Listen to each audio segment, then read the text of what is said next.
Married for a year to my wife and I'm still a virgin. I recently found out why. My wife and I got married in February of last year. We had been dating for 4 years prior to getting married. During that time, we hadn't been intimate or anything close to it. We'd kissed, cuddled, and done things like that, but nothing more. She told me she was waiting for marriage, which was fine with me. I was happy with that because I had always known we'd get married. Fast forward to the wedding day, and I was about to explode from excitement. Firstly, I was marrying the woman of my dreams. Secondly, we were finally going to be intimate. The wedding itself was really nice. It was a pretty basic ceremony in a small chapel with only close family, followed by a meal at her parents' house. We then went back to my wife's house, and I was ready for it, but she said she was too tired after a long day. No problem, I thought, what's one more day? The next morning, I woke up, and she had already gone out. I had no idea what time she left, and there was just a note on the fridge saying she was at her parents' house. This detail is important for later.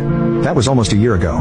Every time I've tried to discuss the subject, she's either been too tired, upset, not in the mood, or had some variation of these excuses. At one point, she accused me of being obsessed with intimacy because I used to ask about it most days. I've taken her on many romantic date nights, but as soon as intimacy was mentioned, she became put off because she believed it should be spontaneous.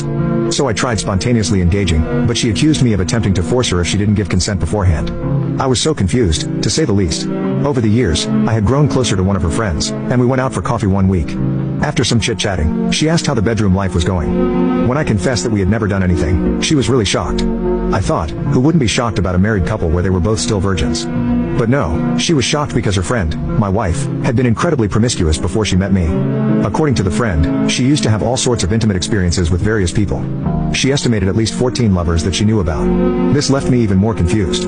I wondered if I was just undesirable and why she had married me if I wasn't attractive enough for her. After talking some more to her friend, she suggested I sit down and have a serious conversation with my wife. Fast forward, and I finally sat down with my wife last Sunday after she spent the night at her parents' house the day before. You'll later understand why this matters. At first, she was completely unreceptive, but I asked her to listen and let me talk without interrupting. She agreed. I talked to her calmly, telling her that I wanted to love her in every way possible. I told her that I married her because I loved all of her, and that I wanted to know what was going on with her. I mentioned that I knew about how active she was in the past and wanted to know why those people could be with her wholly, but I couldn't. My talk lasted for almost an hour, and she listened without interrupting. As I talked, she started crying. She didn't sob or break down. Instead, she was quiet, and tears rolled down her cheeks. This honestly made something inside me break, and I began crying too. I rarely cry. After I finished talking, we sat and looked at each other for some time. I could see that she was thinking. She just silently shook her head.